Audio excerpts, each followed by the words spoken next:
Spider-Man Sweetened Rice Cereal. Spider-Man cereal is here. Light into breakfast with your favorite wall crawler. Sweet crispy webs packed with marshmallows, hobgoblins, pumpkin bombs, the Kingpin, the Spidey Tracer, and Peter Parker's camera. Plus, every box has cool Spider-Man stuff to order. Spider-Man cereal. It's breakfast on the wild side. Marvel Comics Spider-Man, including all characters' names and likenesses. GM and copyright 1995, Marvel Entertainment Group Incorporated.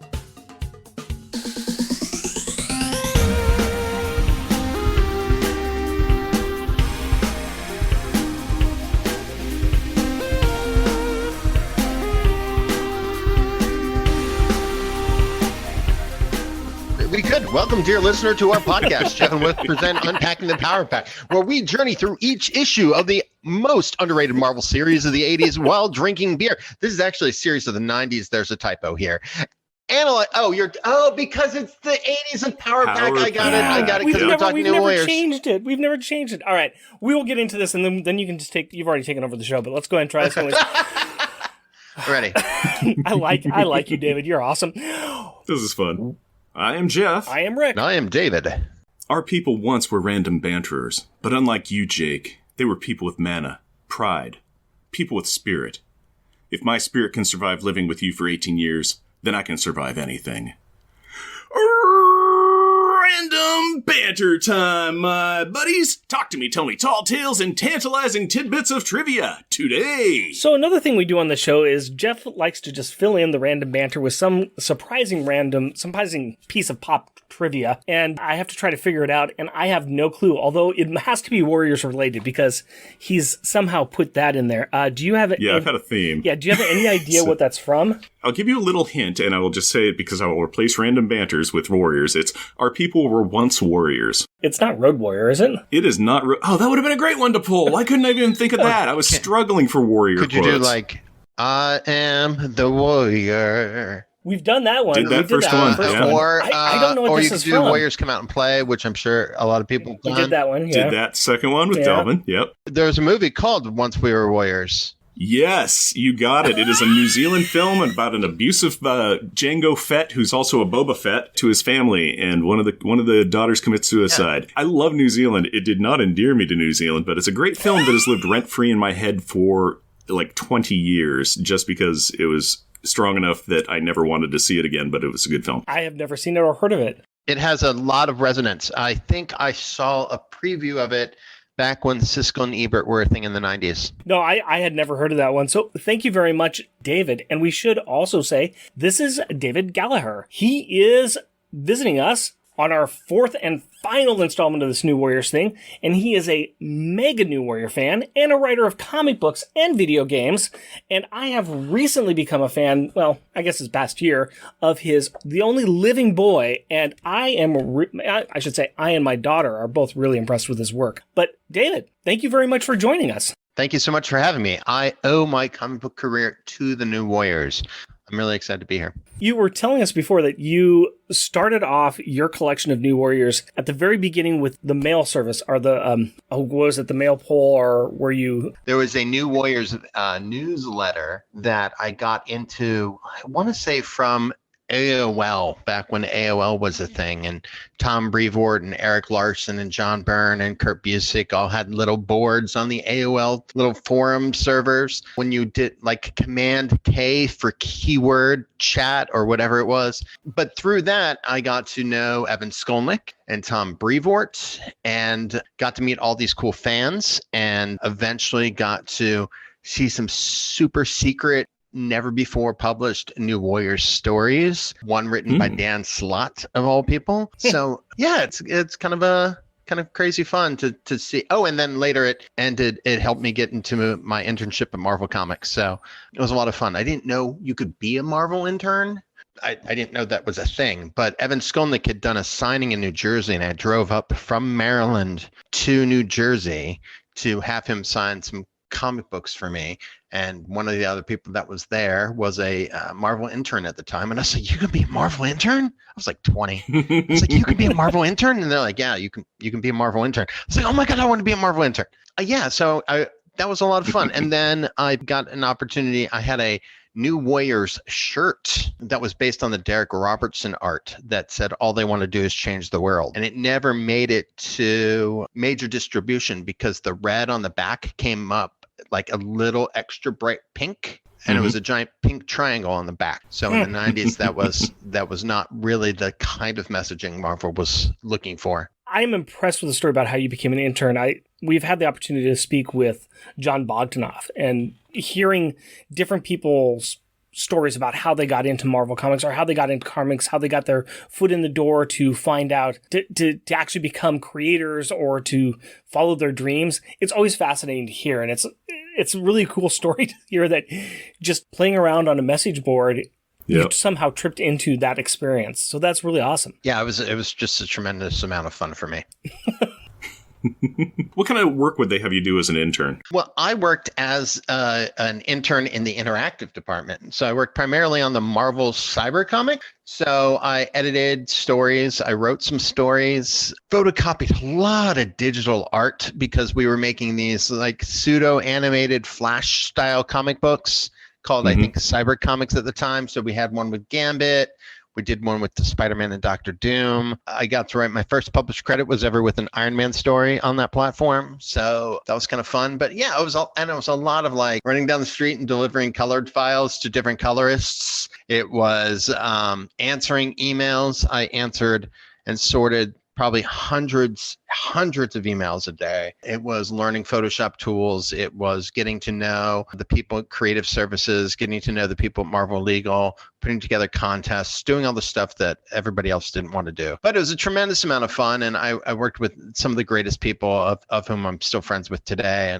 And weirdly, it set up my career in webcomics, because from there I went to do DC Comics with their webcomics for the Zuda program.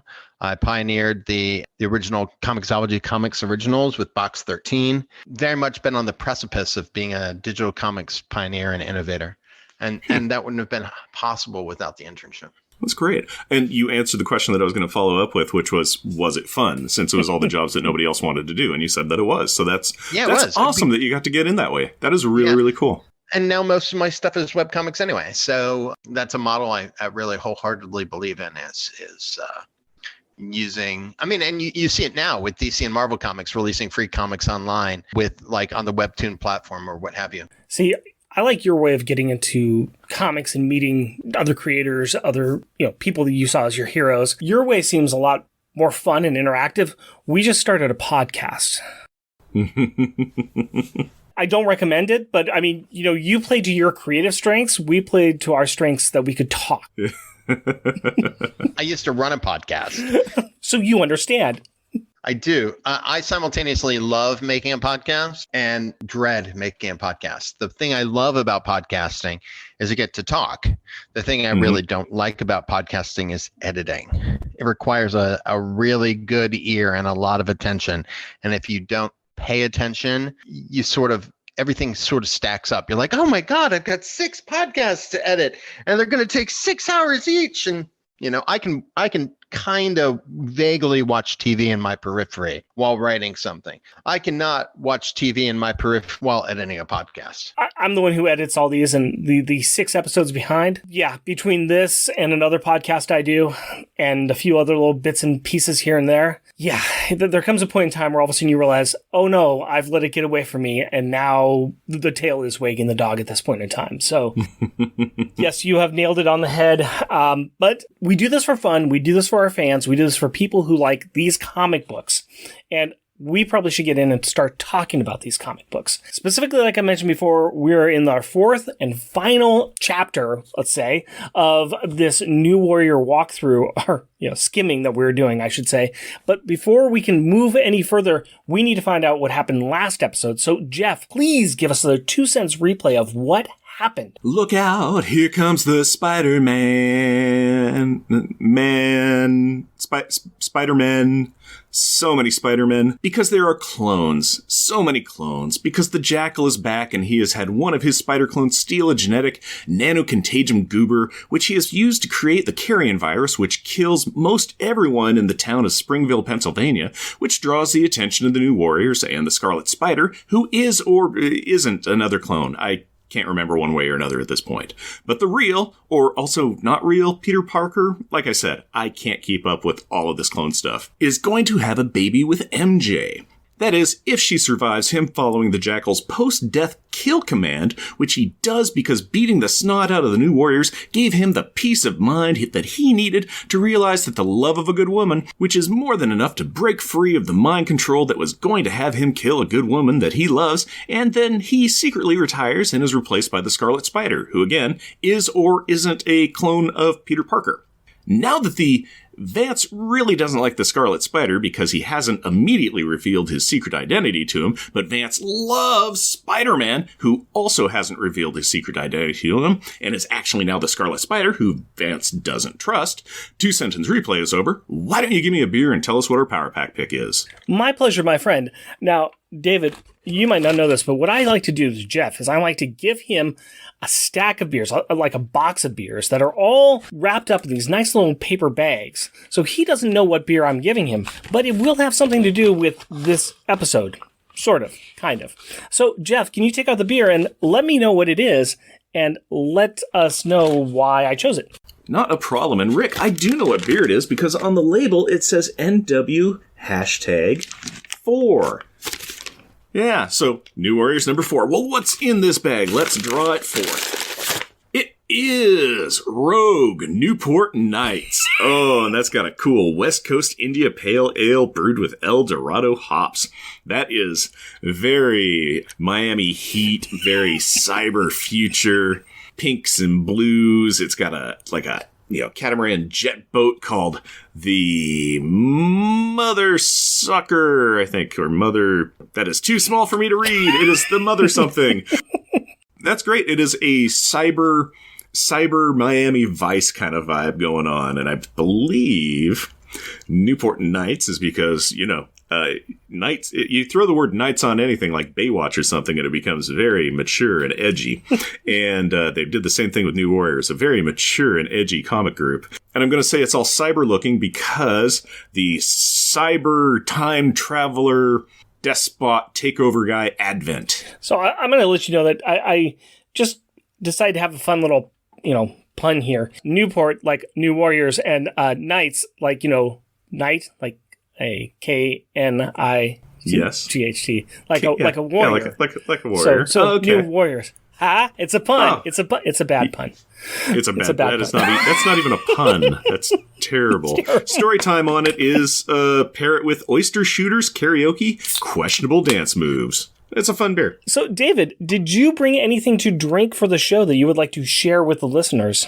I am. I brought Wandering Barman Swipe Right, which is a pre-portioned old-fashioned with bourbon and sour whiskey.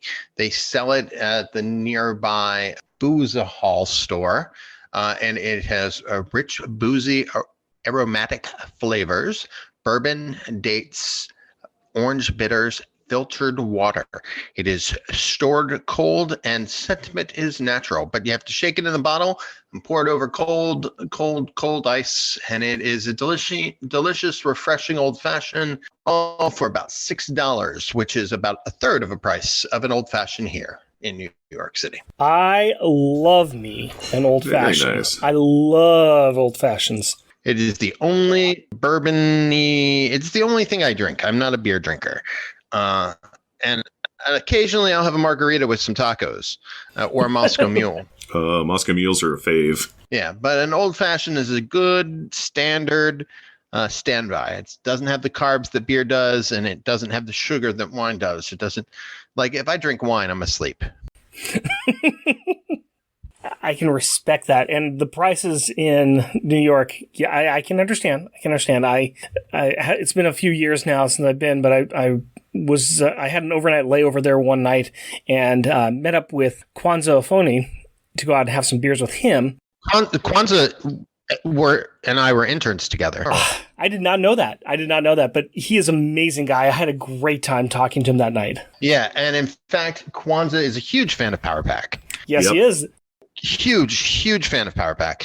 And he was my editor at Zuda when we went to DC Comics. I was playing around the internet one day and I did a YouTube search and somehow found this podcast of these two African-American ladies who were talking to Kwanzaa, and they were talking about, what his favorite comic books was. And he said his favorite comic book character was Katie Power, which stopped those two ladies in their tracks and made me reach out to him and say, I need you on our show. And he actually was on our show, and he helped us go through one of the Power Pack.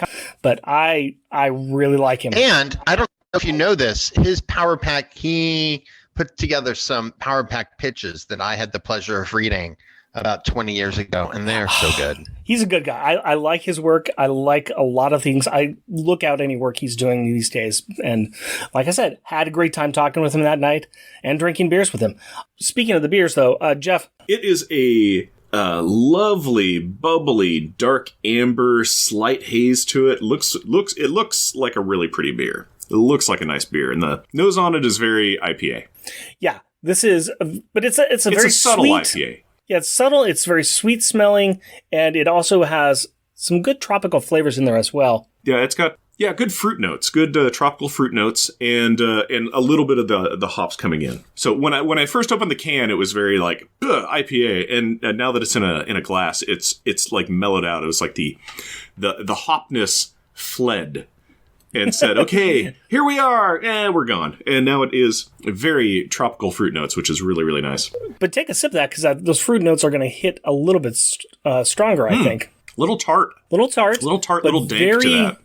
Little dank, but there's still a lot of really good fruit notes that were in there. It's like a old passion fruit or something is kind of the flavor I'm getting off that. Yeah, I can go with that. A little bit of passion fruit.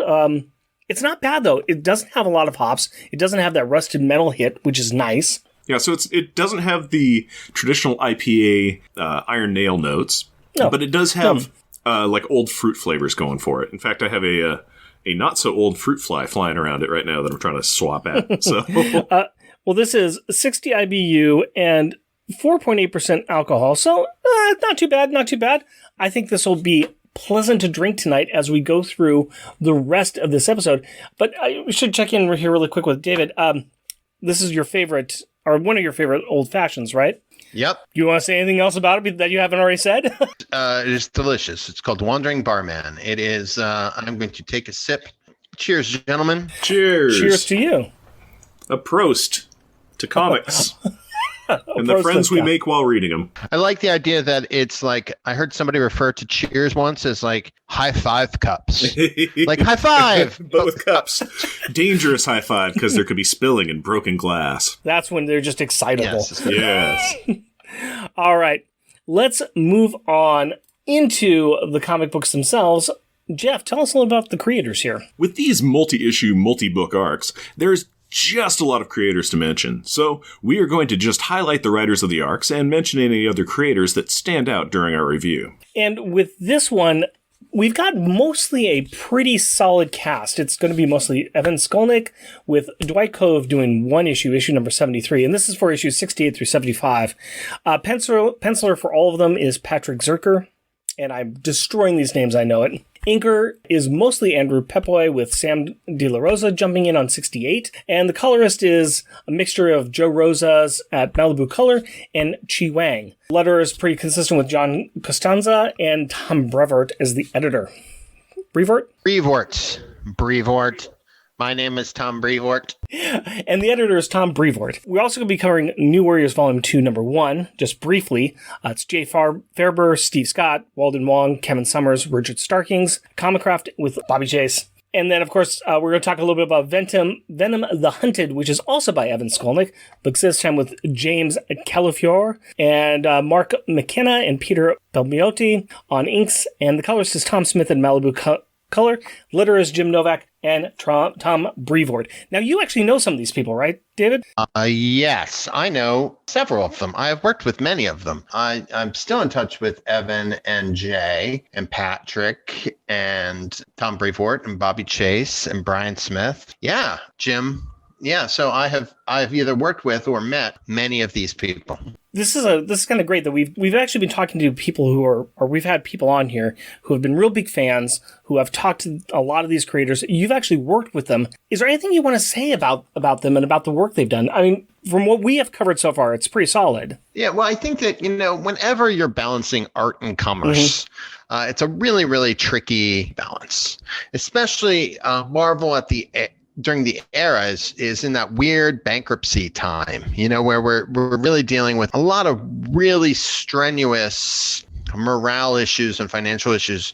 But I think consistently, this book, even though it absolutely shifted tonally in order to keep it surviving and thriving in a really rocky time for the comic market, I think the storytelling here is still wonderfully consistent and super great. And you can definitely tell, however, that Evan Skolnick is a Star Trek fan, because it shows up throughout all of his work. But he has a really great handle on the characters, and he has a really, really, really, really good sense of storytelling. And I think that Evan, while not, I think Tom Brevoort's first choice for taking over this book, and I think that's a matter of record, really got a great handle on what this book was going to be and should be. And I think that it's really interesting to see sort of, again, that balance between art and commerce, being like, this is something we really want to do, and this is something we can do, and sort of that balance. So I know that not everything that Evan wanted to do made it to the page, but it's still surprisingly good storytelling that is light and fun and still deals with the themes that the New Warriors were dealing with. Not with the same gravitas that Fabian brought to the book, but it's still some heady stuff. Well, I appreciate that, because it's been interesting for us. We've been covering Power Pack a lot. I read New Warriors at the beginning. I had stopped collecting as I went to college, and I missed this part of the New Warriors run. So I was more familiar with, up to about New Warriors 30 or 40. So even before Alex came on the team, and I've picked them up in the past few years and completed the collection of them and read through them. And for me, it was like, this isn't the New Warriors I remember. And also, this is really heavy 90s stuff, which once you move away from the 90s, sometimes it's hard to get back into. So this has been very interesting for us to go through and kind of read through with more of adult eyes than reading this at the time that it came out. We've been trying to enjoy it as much as we possibly can, while we're pointing out some things like, there's too many people. They're juggling too many people. They're juggling too many people. Focus on one storyline, please. But I think that you're correct that Evan did a good job of taking the storyline and trying to keep the consistency of the characters from the prior creators and the prior writer, and at least bringing them forward while introducing his own tone and his own storylines. And I think for the most part, I think he was pretty successful in that. Not really. Okay. It's New Warriors. It is a recently introduced to me property. I knew they existed, but every comic I read, I'm learning something new about everybody involved with it and characters in. So there Excellent. you are. Well said. Let's go ahead and move into this then. First of all, for this roster, we have Alex Power, Firestar, Helix, Hindsight, Justice, Nova, Speedball, Timeslip, and Turbo. And also, briefly, we have Chimera, Night Thrasher, and Rage. Just really quickly, there's two big arcs that we got here. The first one is what I like to call the real Speedball Shady. Will you please stand up? And that is Future Shock. And then following that, we have the wrapping up of loose ends as we come to the completion of the New Warriors Volume 1 series. We'll get into all that later. For now, let's just go through and do our quick synopsis of these issues that we're covering. David, take it away, sir. This is New Warriors 68. We start the issue with Kyle Grobe dying, falling through the atmosphere. Next, we see him in 1947 in Roswell, New Mexico. Welcome to Future Shock. In the present day, the crash pad, a game of Risk, let's say, turned out not so friendly. Nova, Richard Rider, is hanging with his ex-girlfriend Laura because I guess he forgot about his one true love, Chimera, the lovely Namorita Prentice. Mikey's trying and failing to show how cool he is. Carlton, who's a like A++ nerd, who sells at Risk, is really sort of wiping the table with everybody when suddenly the Guardians of the Galaxy show up. Ooka chaka, ooka chaka, ooka, ooka, ooka chaka. I am Groot. No, not that team.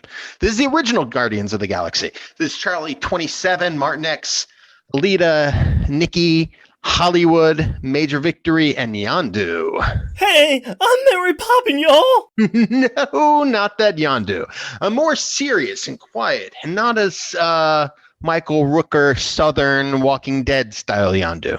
Anyway, they're here because the timeline is like super messed up and it needs to be fixed by kidnapping Speedball. But then it all goes downhill as the New Warriors take offense to their teammate being kidnapped. I mean, come on. Helix, the guy who was kind of empowered by the carry-on virus and was murder machine and wanted to kill all the New Warriors, he's there for some reason. Anyway, he attacks the Guardians and everyone starts a fight regardless of the fact that everyone says that this is a dumb fight and doesn't need to happen. It's standard comic book fight trope. Then Time Slip jumps into a variant timeline where Hindsight Lied Carlton is losing the game. And then the Sphinx shows up and the Sphinx wants to kill Speedball too. Why all the Speedball hate, y'all? It's not like he's penance. All right. Because anyway, he's Speedball. That is a recap of New Warriors 68. It is a ludicrous, over-the-top adventure filled with over-the-top adventurousness. One of the things that I really like about this issue in particular is it has this classic callback to the kind of like the X-Men play sports kind of story that I think those downtime issues really sort of make a lot of fun of. Yeah, I hadn't thought about that before, but that is a good... They've got their own danger room, but... You're right. This is the real callback to the X-Men who are outside playing baseball. Yeah. But the New Warriors, nah, they're too cool for that. They're playing board games. Yeah, they're playing Risk. They're playing a cutthroat game of Stratego. What's interesting, too, is that many of these Guardians of the Galaxy appeared in Guardians of the Galaxy Volume 2. Yeah. Because we had Yondu, we had Martin X, we had Nikki, we had Charlie 27, we had Alita Sorta, I think. And then Miley Cyrus was in, of all things, was also in Guardians of the Galaxy Volume 2 as, I think, Mainframe. Yep. She has the voice. It's ridiculous. Yeah. Which is weird because Mainframe in the Marvel timeline is Vision. So I was really surprised it wasn't Paul Bettany. This is for New Warriors number 69. Nice. Back in 1947, some kid with a DeLorean is really lost. Oh, wait, no, my mistake. Roswell. Huh, heavy. Well, great Scott. Weird stuff is happening with this Kyle Grobe guy as he is killing the locals and juicing himself on electricity and getting messages from his future self to go to the year 2093 because blah, blah, blah, blah, blah, blah, something, New Warriors. Right. Back to the cliffhanger from above. The Sphinx is trying his/her best to kill Speedball, and the New Warriors are trying their best to not make that happen. This includes throwing a train back and forth. It's highly ineffective. Meanwhile, there is a Xandar ship with Gareth Saul monitoring Earth, and he notices that Donnybrook is about to become an environmental disaster and decides to join in. He does so in time to siphon off some of the excess aforementioned environmental disaster energy Firestar unleashes as she goes for overkill on Sphinx. Saul decides that this is all well and good and in hand with the New Warriors, leaves because his phone is ringing on his spaceship. Not making that part up, folks. Sphinx comes back, informs the Warriors that this is all to fix the time stream, and slaughter Speedball, leaving us with the line of, because he would have failed, as Speedy's epitaph and reason for death. You were saying before how you liked the last issue, David. I think we could all agree that we like this issue, or we hate this issue because Speedy dies, right? You know, glass half full, glass half empty. We haven't really talked about this, but I do find it very interesting. I wouldn't say a favored trope, but one of the things that I have noticed that Fabian tends to do in his work is do a lot of intersex all-powerful characters. So Sphinx here is intersex. They are intersex. And it's very interesting to see in an era where they're like merging their femininity and their masculinity together as one composite character is very interesting. But you also saw the same thing when Fabian was working with, Fabian obviously didn't create this version of Evan wrote the issue, but Fabian created this version of the Sphinx. So it was very interesting to see this. But then when we saw Fabian move over to Thunderbolts, he had a character very similar to that, Ion, which was a merger of two different characters, Atlas and I don't remember her name, but yeah, so it's very interesting. I think he did the same thing in, not DP7, in Cyforce, where he's integrating these masculine characters together as one character. So anyway, it's very interesting. Just thematics, just looking at patterns. It's also very interesting because I love this version of Supernova Garth and Saul so much. I think he's great. I love that costume. It's an interesting issue, and of course, we'll probably come back to Speedy dying. We'll probably talk about that a little bit later. But for now, New Warriors number 70. And now, Puppies and unicorns. No, actually, just mourning. And more death. As the team is gathered around the body of the slain Speedball, a portal opens up. Some dude walks out and incinerates everyone. Except Timeslip. Odd choice. She uses her Time Warp power to pretend and escape, but starts to follow this killer. And we get some backstory, or future story. In 2092, Kyle Grobe and his son Darian found out how to use time travel, which has never, ever turned out bad for anyone ever. So stop even trying to bring that thing up. Kyle beta tests the shell armor and the time travel machine at the same time and starts to merge with the armor and change, surprising everyone everywhere with this unfortunate event. Darian wants to save his father, so he messes around in the kinetic dimension, downloads a Speedball duplicate, and uploads his mind into his creation.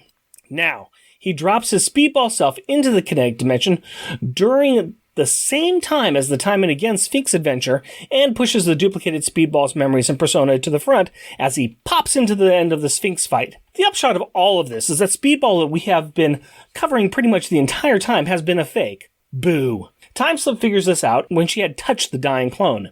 Back in the real time, whatever that means, Advent and Spider-Man are fighting. Spidey was supposed to stop a nuke from blowing up New York, but he is too late due to Advent's interference, and the world dies.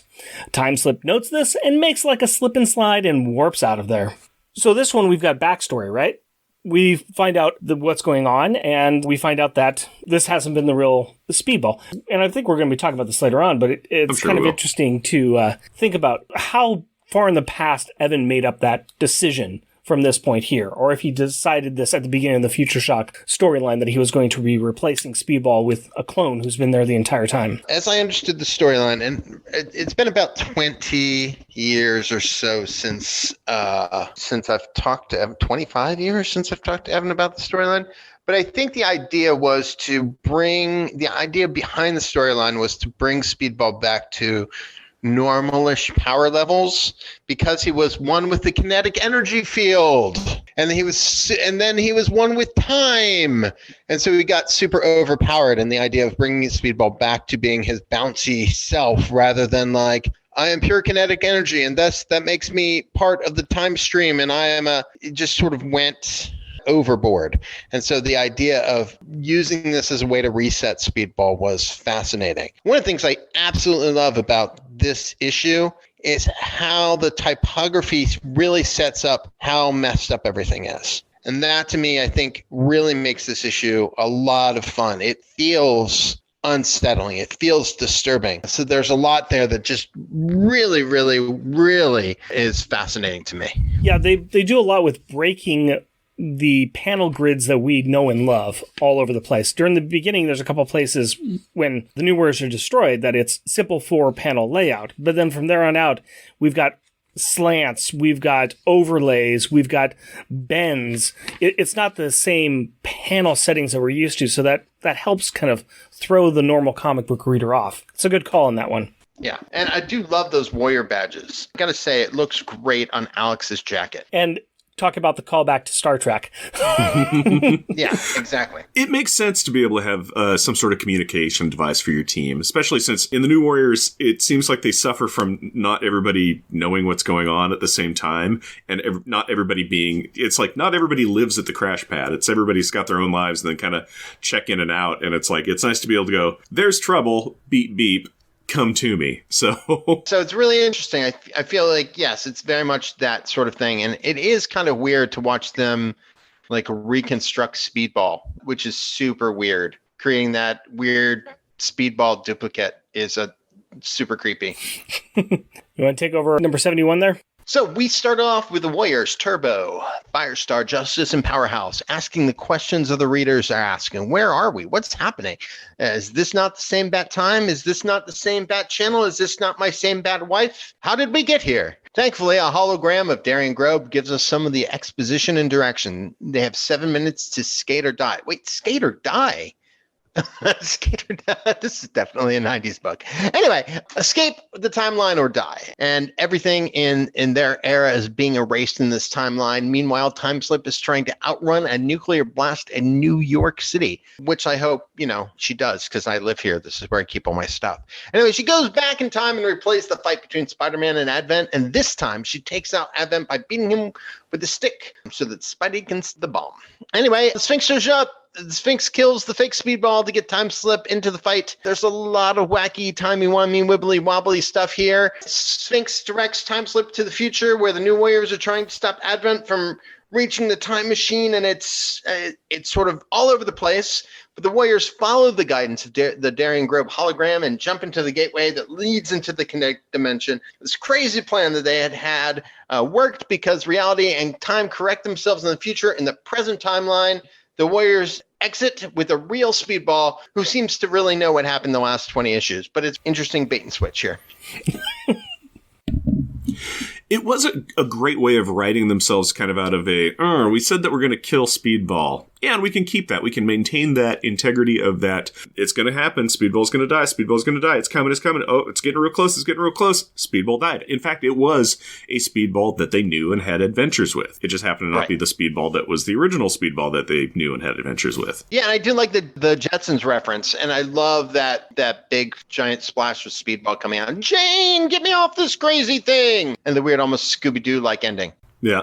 And what's fun on that, too, is that that's what the fake Speedball said when he popped out during the Time and Time Again storyline. So it was nice to see that it was like, okay, I'm going to push the Speedball persona to the front. Okay, this is the thing that Speedball would say. And when real Speedball comes out, yep, that's exactly what he says. So when we were reading that comic itself, we were loving the art and the concept that the Sphinx had put Speedball into this kinetic dimension. If they're going to revisit any part, yes, revisit that one, because that was fascinating. And basing the entire storyline off of that, too, was a good choice. The thing I like about this issue is the first few pages were a little kind of bait and switch. You start off with doing a landscape version of the comic, because the first 3 pages are in landscape style, which is kind of cool and a little bit jarring, especially if you're looking at the paper version. You probably don't see it on the digital version, but just being on the paper version, you're having to put this over into landscape. And then as you go to about the 4th page, we're back to the right way up. But that also, once again, things are kind of out of sync. They're not quite in the right order. He's playing a lot with the landscape of the book itself. I think if I remember that one in the digital versions, it was messy pages where it was very much like, oh, it seems like they've got some pages out of order, because it was like, okay, we're at this stage now somehow. Oh, now we're jumping back. Okay, so it seemed like they were having digital problems of trying to get to that as well, if I remember correctly. Venom, The Hunted, numbers 1 through 3. There's a 3-issue miniseries called Venom, The Hunted. There are 2 stories running in the book. The second is about Hybrid, or Scott Washington, being hunted by a vigilante group known as the Jury. As he is captured, a part of the multi-symbiote escapes and finds Scott's friend Dwight. Dwight leaves a message with the New Warriors hotline and calls it a day. Bummer for this guy. They actually end up checking their messages. And Justice, Powerhouse, and Turbo show up at his house. The symbiote shard interacts with Turbo's armor and provides the ability to track Hybrid's location, and then conveniently dies. The Warriors show up to where Hybrid is being inadvertently almost murdered from when they were trying to remove the symbiotes from the man and attack the Jury. Unfortunately, like usual, this has been a misunderstanding because Jury realizes that they captured the wrong guy and were about to release him with their apologies. They used to know the dude from when they all were guardsmen at the Vault prison. The symbiotes, though, are trying to kill Sentry because they had been tortured in the past by guardsmen. Anyway, there's a lot of backstory and it's very touching, but there are a lot of bad feelings. Justice tells them all to knock it off and apologize to each other and get over it. Justice then offers Hybrid a place on the New Warriors because whenever he meets anyone with superpowers and a mature, edgy vibe, that's what Justice does. But Hybrid refuses, stating that since he is now 5 different beings all wrapped up in one overcoat, supersuit, that he has enough teammates already. The majority of the comic book, it was like, I think they were oversized 38-page comics for the Hunted series, and the main comic was Venom, being a skateboarder and being very eloquent and very very, very verbal and talky and stuff. And I'm like, what does this have to do with anything? Oh, because we're trying to get to the hybrid story in the back where, the new Warriors eventually show up. So the hybrid storyline, he is an ex-guardsman who had like 4 symbiotes dumped on him. They all bound together. They made a new symbiote guy. Hey, look, it's more symbiote stuff. Everybody loves symbiote stuff, right? Right? Everybody loves symbiotes? Wait, are you saying that once you get past Venom, it's you could just stop? Is that what we're saying? That's what I'm saying. No. I think that depending on how a symbiote story is told, it can be really interesting. Silver Surfer Black was a symbiote story in a way. That's true. It's a pretty good, interesting story. Is there an opportunity to tell some really good stories with the symbiotes? Yes. And King in Black sort of did that as well. Are the symbiotes overused and kind of blah?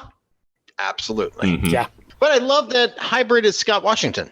I think that that's really awesome. I think that that's a nice way to incorporate a character who debuted in New Warriors 26 and make it relevant to the New Warriors. I pretty much agree with you guys. It was interesting to read. I like little symbiote stories. I do like Venom. I kind of miss the old school Venom where he was just trying to eat Spider-Man all the time. That was fun. But it's always interesting whenever they have another symbiote. And also going back to visiting something in the mid to late 90s, now after we've seen so many symbiotes, it's kind of like, symbiote story. But You're right. Looking at the character they brought back from New Warriors as being a touch point on it, it was a good use of the character, and I agree with that. And I do like the hero's journey that Eddie Brock has gone through. Yeah. Just from origin story to now where he's the king of the symbiotes. It's just kind of like he's had an interesting road that he's tread, and some of those roads have been a little potholy. But I think he's an interesting character for the most part, especially what they've been doing with him in recent years. And now, New Warrior 72. Okay, back to the Warrior series. Final run. Hindsight finally breaks into that secret door in the basement of the crash pad. But it is filled with Hydra cell. Oh no! Well, okay, it's a Hydra-adjacent cell anyway. Oh no. Back up top, it turns out that Helix isn't mute. He just speaks Spanish. And Mickey is helping him learn English. During this lesson, Mickey informs Helix that she is planning to give up the turbo costume to Mikey and leave the New Warriors. Helix thinks that he will leave too, as he was only sticking around because Mickey was there. Helix is a pretty smart dude on that one. Then everybody notices that their comm badges don't work. Hindsight, captured by the Hydra group, watches all of this and gets the leader, Mother of Pearl, to reveal her awesome plans. Something about mind control ray and stock exchange and profit and whatever. Well, about this time, the Avengers show up. They have been doing some inventory research and need to talk to one H. Lad about some invoices and all of this equipment that is theirs. Well, the combined team of heroes go downstairs and are overwhelmed by the Hydra agents. Hindsight breaks free, bashes some guys with a chair, uses the mind control ray on Hydra, and the good guys win. The Avengers make Hindsight stand in the corner for his theft, and then they tell Justice that, if you guys need the gear, all you have to do is ask. It's always good to get a good comedy episode in every now and again. This particular issue, I used to own the original art for. Ooh. The black and white art. And if I remember correctly, this happened right during Heroes Were Born. And there is a little subsect of Hydra that is run by Mother of Pearl. And she makes a Rob Liefeld joke. She said, "We didn't rob and lie only to be felled for this." Which is very interesting because it's interesting for twofold. One, I used to own the cover of this. And then, the Hydra wannabes where this was supposed to be like a Marvel Heroes Were Born joke. I love this in that Avengers accountant later shows up again in, I think, Kurt Busiek's run of the Avengers. I want this guy to show up more. Yeah. He cracks me up. Yeah. I love the fact you can tell by looking at him too that it was like he probably used to be a happier, healthier, fitter person, and now he's just like, ugh. What kind of space station did Iron Man build this time? Oh, you want to deduct it? Whatever, sure, fine. I'm going to eat a pizza. Right. I don't. Coat doesn't fit. He was a bright young man from an Ivy League school. He got this sweet gig working for the Avengers, and then everything went downhill. Yeah. Like, Thor wants to make his hammer and a pendant. I don't know how this works. It's a hammer. Yeah, I like this guy. My favorite is the drawing of Quicksilver that the picture of Quicksilver he has on his desk. It's just all blurred. Yeah. With Quicksilver's autograph. Anyway, this is a great issue. I absolutely love this issue. I like the fact that Hindsight really shines in it. I think it's great. I know you do not like Hindsight Lad, and I'm glad that he changed his name to Hindsight. But I like the character. I think he's very earnest. He's a normal person that wants to be a hero, and he happened to seem to have talked his way by being immensely useful onto a team of new warriors. And, okay, in your basement is a giant vault door. Where does it lead to? I don't know. We should poke at that from time to time. And just one guy's like, I'm going to keep poking at that until I get it open. And I did. Oh, wow, there's an entire terrorist cell living down in our basement. I didn't know that. So that's been spying on us all this time. I like it when the normal human, just the everyday, I like it when the Mary Jane picks up a chair and knocks out the bad guy with it. And Hindsight really saved the day with the chair swing. You know, it's like he gadgeted his way out. He talked them into exposing their nefarious plans, and then was so like, they're like, I guess this is just a kid, we don't have to worry about him at all. And he's like, aha, I'm a kid with a chair, and he became useful, you know, and he saved the day. I really like that. We'll talk about it more with my love of Hindsight Lab, but for now, we're New Warrior 73. This is one of my favorite issues of the Evan Skolnick run. For lots of reasons, and I'll get to it. But anyway, more changes are coming for the New Warriors. Dan Jones, the son of the original owner of the Turbo suit, back when it was called the Torpedo suit, has shown up and told Mikey that he wants it back. And he is very demanding about this. Mikey contacts Mickey, who thinks this is tricky, sort of a weird situation, so to say. They think the New Warriors should get involved with this. Speaking of getting involved, Night Thrasher and Rage decide to do something about Namorita / Chimera. And back at the crash pad, people are crashing because that's what they do. Anyway, Mickey tells the team that she's leaving. She tells them about Dan Jones. She was always sort of a reluctant superhero and never really wanted to be in the game so much. To add more to this story, Garth and Saul is hovering above the earth, and he's getting some mysterious data that he isn't too keen to talk about on an unsecured line. Okay, so got that. So back at the crash pad, we get the history of Turbo, or as it was originally called, the Torpedo Armor. It was built to be the ultimate combat armor to battle the Dire Race. Anyway, the suit ended up with Brock Jones. Brock worked with Rom, the Space Knight, who modified it. Anyway, Brock died, I think it was in Rom 50. And the suit went missing until Mickey found it in the box in the attic and let Mikey use it for a Halloween costume. It all seems like this Dan Jones guy is legit. So Justice wants to offer him a spot on the team as the new Turbo. Seeing that his dreams of being a superhero are being taken away from him, Mikey gets permission from Justice to go for one last Turbo flight to deliver the armor to Dan Jones. Mikey puts on the suit to take it to him, and then the horror of horrors happens. The suit changes in undreamed of ways for Mikey as it expands. Vlox, you remember Vlox, right? From New Warriors number 60. Dire Wraith Mother from several episodes back really wanted to get her hands on the Turbo ever. Anyway, it doesn't matter. She's taking it. She's got it. And previously, she was only using a fraction of his power. But now that she's wearing the armor, she's about to do some big, bad, naughty things. And Thinker is up to some weird hinky-dinky stuff. That is where we are with this issue. This is an incredibly fun issue. This is one of my favorites. Absolutely love. I absolutely have a crush on Mike's sister with the Smashing Pumpkins shirt. I mean, that's totally my jam. I want to talk about two things here in this issue. There's a scene where Dan Jones is talking on the phone, or Mikey is talking on the phone to the New Warriors, and there's all this ooze. That ooze was supposed to be reminiscent of the fact that Mike had been taken over by the Dire Race. So, which I thought was really interesting. Nice. I hadn't picked up on that. And this issue is why I ended up using the Dire Race and Darkstar and the Winter Guard. Ooh, okay. So for people who don't know, I wrote a Darkstar and the Winter Guard miniseries, and we ended up using the Dire Race in there because I'm a big Rom fan. Yeah, the Dire Race and Rom are interesting characters.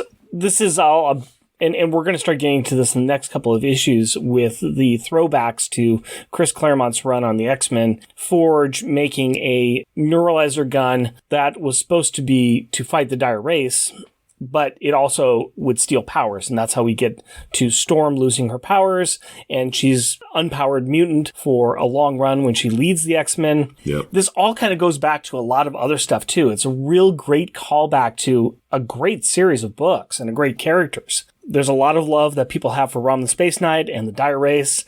The comic book was more successful than the toy. There's a lot of good stuff in here. I love this just for getting the backstory on the turbo armor and how Mickey got it. I mean, it's nice seeing the history of the armor as well as, you know, the Halloween party that they're at, and she's wearing the costume and how she's uncomfortable in the costume. It's skin tight. It's funny because she's kind of covering herself, which is fully understandable because it's like, you put me in a skimpy superhero Bimbette costume, and he's like, what, are you cold? And she's like, no, you'd know if I was cold in this costume. It's like, yeah, I get that. So it's the scene where Mikey is talking in the kitchen. He's sitting in the kitchen, and there's a big pile of ooze right by that banana in the lower left-hand corner. That was supposed to be a little visual cue that Mike had been taken over by. It's like a little visual signifier that Mike had been taken over. Okay, it blends in. I even noticed that, but I didn't pay attention to it because it just looks like a melted popsicle or a pudding pop or anything kind of thing. It's just like, nah, it's just, I don't know what that is. That's just stuff that was on the table. It used to be in a bowl. Also, looking back at this too, he's a little angry. He's holding the phone cord very tightly. There's a lot of little clues that are there once you know it. That's nice. That's good. He's like, no, we need the suit on. It only works when it's activated. Nice, nice. New Warrior number 74. Okay. Volks is mopping the floor with the New Warriors, mocking Mickey about her now dead friend Mikey, and using the turbo armor at its apex level. And then, Volks escapes and steals Friday. Well, I never. Displaying manners such as these is why we speak so disparagingly about the Dire Wraith generation. Meanwhile, in space, Garth and Saul is eating popcorn while watching all of this occur. And then he finally decides that, he could help. But before he does, we have to check in on Protocol and his secret sub, which is not so secret now, because Night Thrasher and Rage are on the scene. After a torpedo attack that stun-locks all of the Cyberlink members of the Protocol or Undertow crew, the two X-Warriors enter, find Chimera, and inject her with an anti-mind control vaccine. Okay, to be honest, it wasn't a vaccine, but I just wanted to stress that vaccines work and are super effective. The now non-stun-locked Protocol attacks them, but they manage to escape with their friend, leaving behind the also previously captured Sparrow. Not because they have no love for Captain Jack, but because they have no love from the bird from Air Force. Original name. By now, Garth and Saul has gathered the New Warriors onto his ship. All the heroes find out that Volks has stolen the Neo-Neutralizer, a big gun that will send the Dire Wraiths to limbo, and can also take away a human superpower. Yeah, this is a deep pull from both Rom and the X-Men. Like we said before, this one is where we really get that deep pulls from Rom and X-Men. I'm going to say that this may be the one issue that I find a little weak, and this is the reason why. This feels like they start to really tie up a lot of loose ends real fast. Yeah. I think they do it well. It's just you start to really feel that there's a bit of a pressure, a couple more issues to wrap up all the storylines. So this is kind of the issue where they're, well, good thing Night Thrasher and Rage are that good because they can save Namorita where nobody else has been able to. Namorita's back. Not a problem. Let's move on. No, there was a timer. They were on the clock. It was this issue and the next one, so they had at least had the time to be able to go like, okay, we can insert a rescue, and we can also say, and we'll come back for the other one later. What are your thoughts, David? I actually really like this issue. I also used it on the last page of this issue because it had Rom. It had that little cameo of Rom. Two things about it that I find really fascinating. One, it's one of the few issues where the logo of the book is at the bottom. So it makes for a really, really interesting visual. I think that this issue gets us to where we need to go to set up the double-sized final issue. I can agree with that. I kind of wish that they had waited one more issue to really change up the cover, and put the New Warriors on the bottom. Because looking at these, one on top of the other with all the books, this one stands out. And then there's the last one. I think it would have been a lot more impactful if they had done this altered cover design on the last issue. That's where it really would have hit a little bit stronger. It feels like something is just a little off with it being the one before. I also understand why they put it. Why it's in this one is because they're going back to the deep. Things are at their darkest. They're at their depths. Also, they're going into the whale sub and everything, and they're in the depths of the ocean. They're digging back into the depths of their own run to try and like tie up issues. So I get it. I get why they did it. It makes sense where it's at. It's just the cover stands out a lot. I'm being picky on it. I do want to say I really respect what Jeff said, is that literally in this issue, the New Warriors are at their depths. And I think that is a nice little metaphor here. I agree. I agree with that. Let me go ahead and talk about New Warriors number 75. This is the end, the final end, my friends. And no, I won't sing. And so we start where we began, with the Mad Thinker being all creepy and lurky with them. Yes, he has calculated that they would all end up here at his secret base now, and this is why he has given them info to rescue Namorita. This has been his plan all along, which is why Night Thrasher, Rage, and Namorita show up to talk to him. Meanwhile, the other warriors, with Garth and Saul, have broken up into 4 teams and are chasing the Friday-stealing Volks in space. After some scenes inside each ship where we revisit certain long-standing character beats like Vance and Angelica planning marriage, and Mickey fretting about being a hero, and Alex thinking about paint drying, we go back to the Thinker. He has been looking for a way to cure or help train his nephew David, who developed uncontrollable powers after getting too close to one of his experiments. He had hoped that the New Warriors would be that team. But now he thinks that the nullifier gun will work. So he tells the trio how to join and help the other New Warriors on their hunt. Back in space, the Warriors find Volks. Garth and Saul and the rest of the New Warriors have just finished rewatching Speed and learned that the best way to deal with a hostage scenario is to shoot the hostage, that hostage being Friday. And so they do that, and Friday is destroyed. Which slows, but does not stop Volks from completing her mission. The final battle is going poorly for the Warriors until Thrash, Rage, and Namorita show up. This turns the tide, and Garth and Saul absorb some of Volks' energy, which burns him out and kills him, but not before he passes the Nova power back to Rich. Okay, so wait. Rich gets to be a superhero and Friday is destroyed? That is no fair. Well, this has been happening. The Neo Neutralizer device goes off, but at a lower level thanks to Time Slip. It still depowers the team enough that it looks like Volks will win, until Thrasher executes her with a blade to the neck. "Knives to the face, my one and only weakness," she cries as she turns into dust. Well, the dust part is at least true. The wrap-up is that Nova and Namorita are back together, which will be fun to explain to Rich's now ex-girlfriend. Time Slip may have lost her powers, but she thinks that Speedball is cute. Mickey is going back to being a hero, and Carlton may share the turbo armor with her since Mikey is dead. Friday's spark is still alive, and Alex thinks that maybe being a New Warrior isn't as cool as being a member of Power Pack, mostly because these guys break all of his cool toys. The Neo Neutralizer may have enough juice to help the Thinker's nephew be a real boy again, and Nova and Thrasher make up, but they don't kiss. The team mugs to the camera DreamWorks style, and the end credits roll, declaring that this is definitely not the end. The end. So, yeah. Yep, that wrapped it up. Now, David, you were a big fan from the beginning. How did this work for you as a way for this series to end? Well, I think the most important lesson here is that humans don't need superpowers to make a difference. And that, I think, is really critical to the underlying theme of what the New Warriors is all about. You know, this was a social justice warriors book before there were social justice warriors books. It was really about where the rubber meets the road in terms of idealism versus realism. You can have the ideas that you want to change the world, but it does come with really powerful consequences. And I think that it really is set in stone here in terms of Pyrrhic victories. Being a grown-up and becoming a young adult is about loss. It's about grief. It's about love. It's about romance. It's about some really, really harrowing adventures. And I think that ultimately wherein this book succeeds is really codifying that.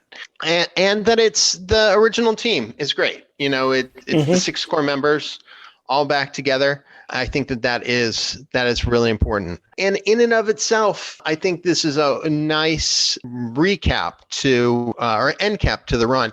And this issue came out right around the finale of Murder, She Wrote. I remember because they were talking about Evan spoiled what the title of this episode was right when the Murder, She Wrote finale came out. So I thought that was really fitting. I really loved it. I love the diaries. ROMs were some of the very first comics I collected. And like I said, I put the diaries in the Darkstar and the Winter Guard book, largely because of this storyline. I do like this issue. I like this issue a lot. Don't like the fact that they killed Friday. We got issues with that one, but that's because we're Power Pack fans and we're very biased on that one. And to do it just so nonchalantly, too. Yeah. Friday deserves a lot better than that. That being said, this is a good issue. I love the cover simply for the fact that it is a real good callback to the first issue. It's a good homage to that. We've got a good team shot at the end. We've got the wrapping up of a lot of different storylines and the cleaning up of things, resetting the stage, and getting everybody in a position where it was conceivable that you could actually pick up a volume 2 and start it off with the same team. They've proved themselves. They're back together as a team, as a family. It would have been nice to see where the next step of this would have gone, but instead they kind of broke them up. But we're not done yet. We got one more thing to talk about. David, you want to tell us a little bit about the last intersection between Power Pack and the New Warriors? Between these issues, there's Ultra Girl 1 through 3. And even though it has nothing to do with Power Pack, that was as a New Warriors fan, that was kind of like, oh my goodness, the New Warriors show up in Ultra Girl. This is the best thing ever. And then, 3 years later, I was on staff when this New Warriors Volume 2, number 1 came out. And then there was the Eric Larson Nova series. Both of those are important because, and then we had actually the Kurt Busiek and George Perez Avengers run. So all of those sort of set the stage for where we are. So we had the New Warriors in Ultra Girl 1 through 3. We had Avengers 1 through 4 with Justice and Firestar and Rage and Darkhawk as members and whatever. And then we had Nova. I think the first couple of issues of Nova had just come out. So in that, Night Thrasher had gone to go work for the Stark Foundation, I think, in an internship. Namorita's skin was all cracky and weird. And New Warriors were more or less disbanded. So in New Warriors Volume 2, number 1, Speedball is sad that the New Warriors are no more. So that's kind of, disappointing for him. So he tries to reform the team with all of its prior members. After failing to get the old band back, Speedball is forced to try Powerhouse, who declines. He explains that his siblings always got mad whenever he borrowed their powers. It led to so much constant fighting that they were forced all to see a child psychologist. Apparently, Alex has forgiven his former teammates for destroying Friday, but he's not interested in playing with them again. Katie shows up. She's extremely interested in joining, but is turned down by Speedball, which is terrible because Katie is the best member of Power Pack. Yeah, that's what we all say. I actually really, really enjoy this issue. It's some fun Steve Scott artwork that is fantastic. Steve Scott at the time, I think, was a volunteer firefighter. So he was a volunteer firefighter while drawing the New Warriors, which I thought was really cool. So ultimately, a lot of fun. I think Blastar was the main villain that they fought, which is kind of a nice little nod to Terrax being the first villain that New Warriors fought.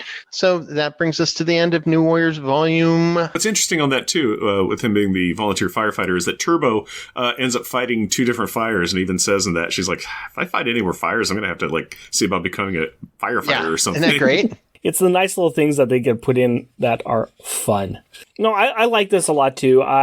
I mostly just saw it just because of the nice Power Pack intro and the nice part with Katie getting dissed by Speedball, which is just not cool at all. Yeah, well, she was way too young for him to want her on the team because it's Speedball. But it was funny later when everyone that he's gone to from the New Warriors, he's like, "Hey, put the band back together," and they're all, "No," and he's just in the crash pad by himself, and he's like, where did I put Katie Power's phone number at? Maybe I should call her back, because I thought it was interesting in this, too, that where Speedball was like, are you still mad at us because we broke Friday? And he's like, no, I've moved on. And he's even floating in a very zen way with his, like 0G, but it also kind of looks like he's got the rainbow power as well, the lightspeed power. But he's just like, no, I've forgiven you guys on that. It's just the aspect that there was so much conflict with my family that I don't need to do that again.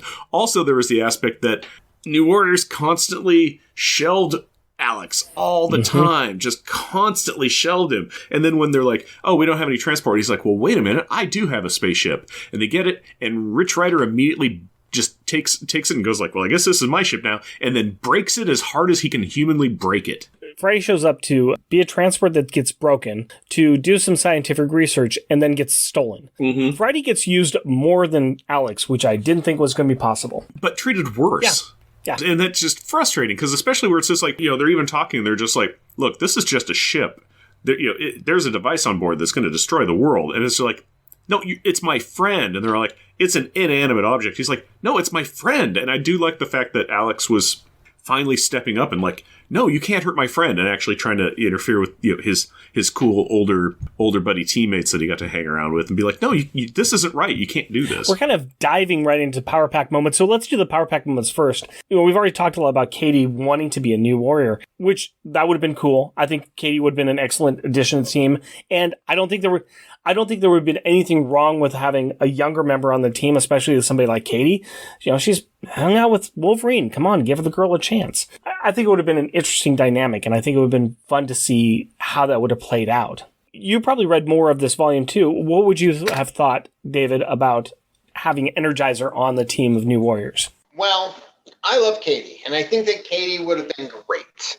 I think that the only character that may have been better than Katie would have been Squirrel Girl, who had not broken out at that point, but I think that she would have been a lot of fun. And I do actually really like that Julie, and I know that Julie's not the same as Katie, but I do love that Turbo and Phil Urich, who was the Green Goblin, who almost, I think, joined the New Warriors there for a minute, and Ricochet from Slingers. And I like how these characters showed up in the Loners for a little while there. I thought that was kind of a nice little neat nod. We're planning on covering the Loners a little ways down the way. We've got a few more issues to get through before we get to Loners, but yeah, I'm looking forward to going into those again. I thought the New Warriors connection there was pretty solid, especially since that group was founded by Rick Jones, which was kind of super weird. I would have loved Katie on that team. I think she would have been a really good member. I think what's really interesting about the New Warriors is I think you need a Power Pack member. I mean, Power Pack is its great own team. It's sort of like when you have the Thing on the Avengers, or Reed Richards, or the Invisible Woman on the Avengers. It's like they're kind of nice little subset of teams, which I think is kind of cool. Or putting Dagger and Cloak on the New Warriors. I like it as a thing. Like, hey, we're the Teen Brigade or whatever. I'm like, I would have loved to see Katie on it.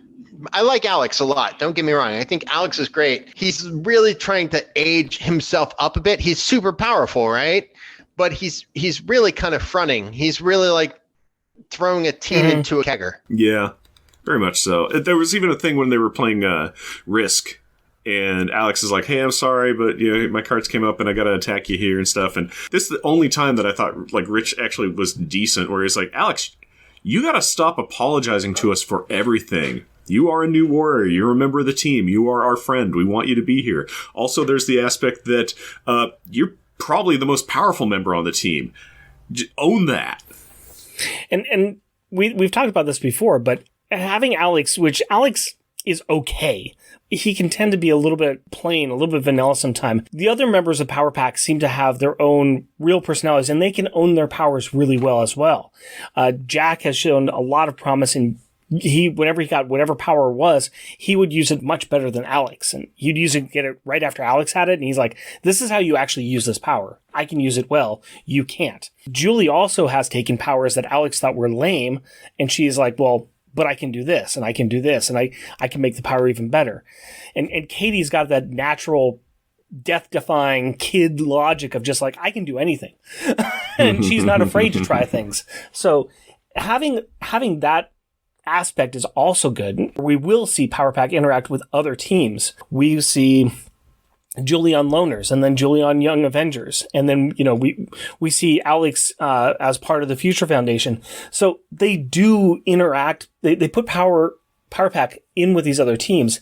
Just recently, I saw a couple of cameos of Power Pack with Champions, which I thought was nice, and I'd like to see more of that interaction in the future. This was a nice usage of the property, at least. At least they kept Power Pack somewhat in the mindset of people so that they could keep on using it or doing things with it after this. They didn't need to kill Friday. It's true, but they almost killed Friday. Friday did survive in the most minorest of ways possible. She figured she had about a 0.6% chance of surviving or something, and she made it! So she gets to stick around and exist and be forgotten about and stuffed into the bottom of a river again in the future, so... We've gone through most of the things that I was going to talk about as far as themes of the storyline. We did talk about Speedball, who's not Speedball, but he is Speedball. We started off talking about how much time travel sucks. New Warriors, I think we might have talked about this before we started recording, but the New Warriors have used time travel. I think David, you counted 4 times? Three big major events. 2 of them in the last 25 issues. So time travel is a plot device that can get used and overused sometimes. See X-Men.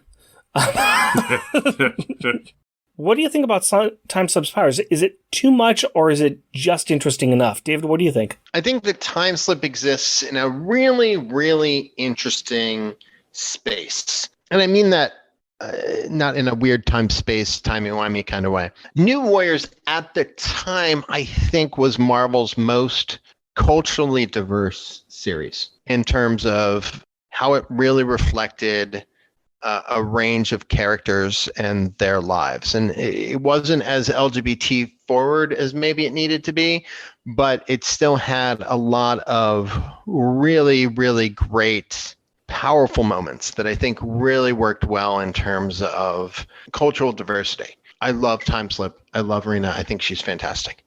Her powers were a little nebulous in terms of how much she was able to go back and forth in time. I love that she has premonitions. I love that she can sort of do like a speed walk run thing through time.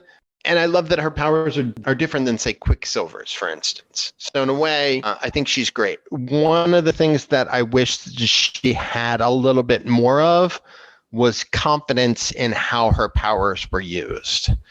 You know, so she comes in being like, I don't know, like, because she's introduced only a couple issues down. I mean, a couple issues earlier. And I do wish that I do wish that her powers she was a little bit more confident in her power use before the end of the series, because I think that would have set her off in some really good spaces. And I do wish that we had seen more of her. She's shown up in a couple issues of X-Men, but I do wish we had seen more of her because, again, A New Warriors was in so many ways like just a very rich, I mean, it's still very white, but even then it's still, you've got Helix, you have Syl, you have Bandit, you have Night Thrasher, you have Cloak, you have Rage, you have Rena. You also had Ty as well. Oh yeah, you had you had Ty and Cord, I guess, as sort of support members. Turbo, Mickey is Japanese. Turbo is a fantastic example, right?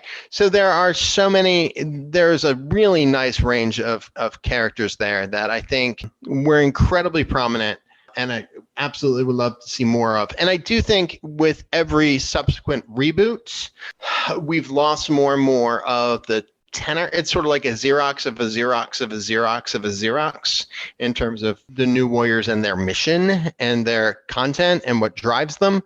But it is anyway, I'm off on a tangent. I love Time Slip. I like Time Slip a lot. I understand what David was talking about with her. It would have been nice if she was more into her powers and like had mastered them by now. But I also understand where they're like, we're introducing yet another new character, but this one has just come into their powers and is still trying to figure them out. That also lets them kind of, storytelling wise, the writer can then just go, and then Time Slip can do this thing, which we need. But I do agree, it would have been nicer if she had been in more mastery of her powers, because I think it would have had more of an impact on the end of this, where since she was really close to the neo-neutralizer device, where everybody else, after like an hour or so, were like, oh, we're getting our powers back. Stupid powers, come on back quicker. Where she's like, my powers are nothing right now. I might have lost them. Mm-hmm. And it seemed like there was no weight to that other than like, oh, the new girl is lost her powers, but she just kind of got them. So we got a lot of characters at the end here. We got a lot of characters. We got a lot of storylines coming up. Like I said, too, I like the ending of this, but there are parts of it that just felt a little rushed. I think that I don't know how much time they had to finish up the ending that they wanted to finish up. And so they were just trying to tie things up as quickly as possible. But I think they did a good job. I think they managed to catch all the balls in the air, but with just one more book, they probably could have smoothed a lot of things out and probably had a good send-off for each of the characters. I am just massively happy that they didn't end the series with the trope that I absolutely hate, which is it's less of an ending and more of a new beginning. I hate that. And they didn't do that here. They did at the end say, this is definitely not the end. Where it's like, well, okay, sure. But it's also kind of the end, yeah. It's your end issue, so.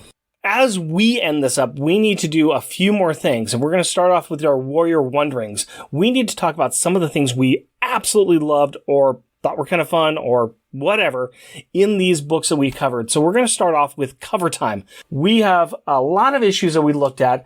We've got a lot of cool covers, and we need to find out what cover each of us really, really like. So, David, why don't we start with you? Which was your favorite cover of these books that we read? 72, but only because I used to have I missed that cover so much. And I think that that's a really, really fun book. I think that, yes, 72 is great. Turbo's front and center. I think that is, of the issues we covered, probably my favorite. I can go with you on this completely. I dig this cover. I think that Turbo looks fantastic in it. And having the Avengers coming in from all sides, chef's kiss, chef's kiss. 75 is good. I mean, it's a good final issue cover, but 72 I think is a better cover. Compositionally. 72 was I was kind of going between 72 and the one you just mentioned, 75. I ended up going with 75. I liked the callback and nostalgia from the first issue. That's why 75 hit it out for me. And on this one that we're talking about, 75, it's the new Warriors, the original 6 new Warriors standing on the edge of a building, and you got Nova front and center with his arm shaking up in the air, and behind him you've got Night Thrasher and Rage, and behind them, hidden a little bit, is Firestar and Justice, and off to the other side you got Namorita and Speedball, just Speedball with his silly smile there. If you're not Night Thrasher and Nova or Rage, you're kind of an armpit person in the picture, really. Yeah, pretty much, yeah. Nova's the kind of guy who says, "Smell my armpit." You know, that's what he does. Smell my pit. I picked 75 as well. I really like that. It's a 72, great looking issue, great looking cover. I like Turbo. I like Turbo a lot. I think it is an awesome design. I think the character is interesting, and the cover looks really great. I almost think that the Avengers in the background detracts from the cover. Just personal opinion. But that was the Turbo cover, really good cover, but also, my favorite, I liked 75. I thought it looked really good. It's New Warriors triumphant, and they put some work into the cover. It looks good. Let's talk about some other art that we liked. Awesome art. What piece of art in this arc kicked you in the teeth? Jeff, you like jokes. What is your top joke art in this series? Well, my favorite jokey one is in New Warriors number 68 on page 9, and I call it the Carlton Click. And this is after he's winning the game of Risk, and he's just superimposed over some other panels, and he's doing the big ol' hop up heel click. And I absolutely love that. I thought it was hilarious and ridiculous, and also just really, really neat. It just cracks me up because he's over 3 different panels. Just enjoy. He's just so happy. And I get that because he's kind of, he's the put upon man in the chair, the everybody that's with this group of super beings. And it just goes to show not everybody is going to win at everything. Some people might be able to fly, and some people might be able to roll dice really good. So Carlton happens to roll dice good for playing some Risk. All right. We'll accept it. That's a Carlton one, but that's okay. David, do you have a funny joke piece of art that you found in these books? I really like the Speedball Jane Get Me Off This Crazy Thing. I think that's a lot of fun. I think that's a great picture of Speedball bursting through the fourth wall, as it were. And then Mother of Pearl saying we didn't rob and lie only to be felled for this. I think that those tie for first for me. I'll look up that 72, the one in there you're talking about for 72 later, but for the 71 where you got Speedball jumping out. It is a beautiful picture, and I do like the comedy stylings of one Mr. Speedball. Yes, I would agree with that. For me, I actually went on to 72, and it wasn't the one thing you pointed out, although I do like that picture of Quicksilver running, the blur of Quicksilver. I did think that was pretty funny. But for mine was on 72, and it was pretty much near the end of or middle of the book where the Avengers show up, and there's a scene at the bottom where Black Widow is handing over an invoice, and basically it's the Avengers coming in and saying, "You've been served." There's something about this where you've got like the gravitas of the New Warriors coming in and like, we are coming here to talk about paperwork. For me, that was funny. I don't know why. It just was the serious look of Black Widow, who's an assassin, coming there with a bill. It just seemed ridiculous. We want to talk about some invoice inconsistencies. Can't you just shoot me? That'd be a lot easier. I'd appreciate if you just shot me. That'd be great. So let's go ahead and talk about the top best art. What was the top piece of art that you found in the book? We'll go ahead and start with David. Well, I mean, I really love that last page of 75, where it's the whole team. I don't think that summed up everything really, really well. Sort of very reminiscent of the Richard Pace for issue 51. Yeah, I agree. I was thinking about that too. We had talked about that, the issue 51 cover where they're all crammed on there. And it almost feels like that because you got so many people in that one panel here. And it's not as many as on that one cover, but it's pretty darn close. And they fill up all of the space in there. And it's a nice team shot. It's a nice reminiscence of where we're at now. We are family. We're all together. It's crowded, but it's not crowded. It's nice. I like that one too. That's a very good one. Jeff, what about you? Same. Yeah, it was the last page. I called it one last mug to the camera, DreamWorks style. Yeah, it's good. You know, there is mugging. What's interesting to me as well is in the top right hand corner, Alex, who has even, just a couple of panels before, said like, yeah, I don't think I want to be a New Warrior anymore. I don't like how my words, I don't like how you play together. I was distracted. I was reading the letters page, and it was like where it says Dan Slott, former writer of Ren and Stimpy and the Never to Be Seen Warriors inventory issue. I've read that inventory issue, and it has Namorita and the team playing cards while Nova fights Firebug on his way to go see a new Wesley Snipes movie. But anyway, I think it's really funny that it's like in there. I was like, oh yeah, anyway, I was distracted by the reminiscence. I chose from 68 what I call Cherry Bomb, and it's another team that's busting onto the scene, and it's the Guardians of the Galaxy. I liked their entrance. I was a fan of the Guardians of the Galaxy back in the day, and I think just them coming in all 90s up is just a pretty awesome picture. So I wanted to mention that. Let's move on to Extreme Moment. What was the best moment in this arc? What was the top moment that we had? I'll start off really quickly. I'm going to say that issue 68, Speedball getting whacked, and yes, I put it that way, that was, for me, one of the most extreme moments in this arc. Just reading through it, and I was a fan of Speedball. I collected the original series. And then just seeing that, it's like, oh, wait, they killed him. It was a different thing. And he was also the fun-loving one in the group, too.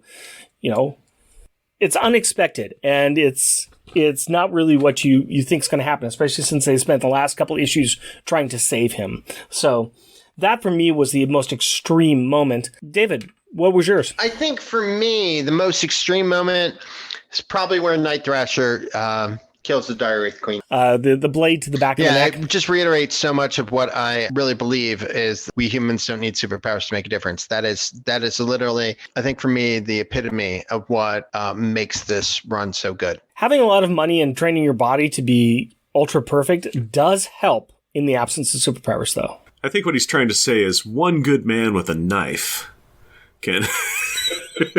Look, I'm not going to disagree.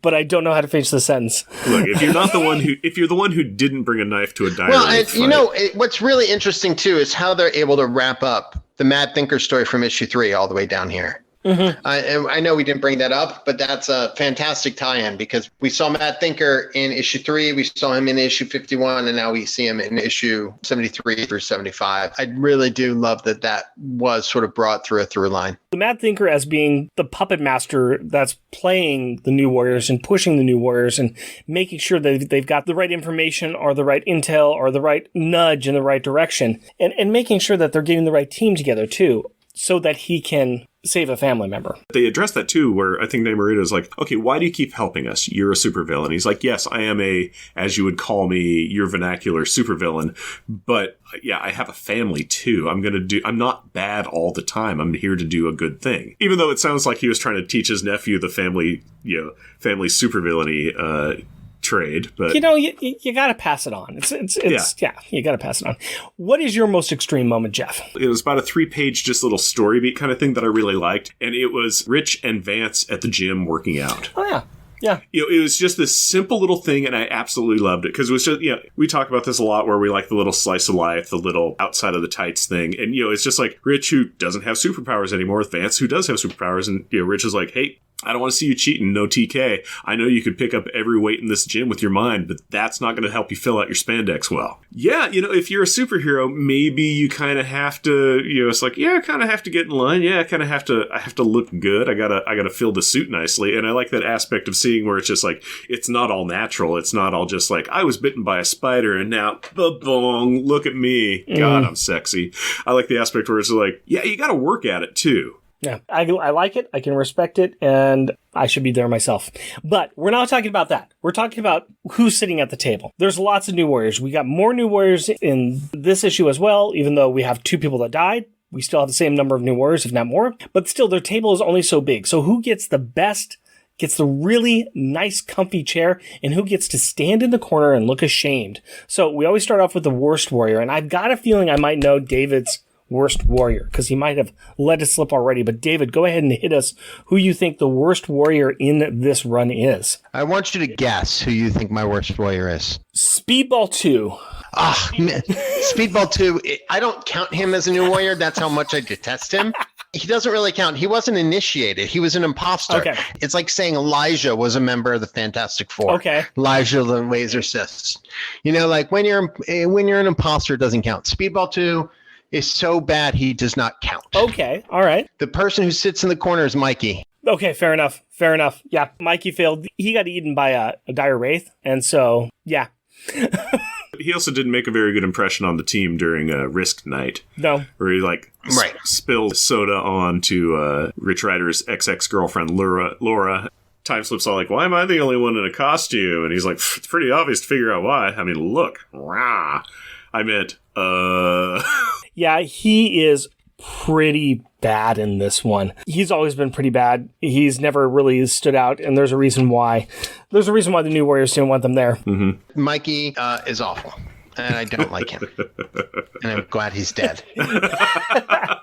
He has a hot sister. Okay. So you're saying there's wiggle room. Yeah, well, here's the thing is we never find out what happens to his sister after a dire wraith eats him. Does the dire wraith take out the whole family? Because there's an opportunity for Mikey's sister to become the next Turbo and share that with Mickey? Mickey Mustache, yeah. Mickey and Carlton. Mikey's sister? Yeah. Who has a name? I could read that comic. Yeah, that sounds like if only we knew. If only there was somebody in the comic industry that could push that forward, or was willing to do fanfic. Yeah, done. Yeah. I totally wanted to do a Turbo a couple years ago, maybe about 15 years ago, maybe longer. I pitched a Turbo miniseries with her as Ultraman fighting Kaiju against Dr. Demonicus, which I would have totally loved to have done. Jeff, who is your worst warrior in this one? Well, now I just want to talk about the comic that I'm making in my mind called Too Many Turbos.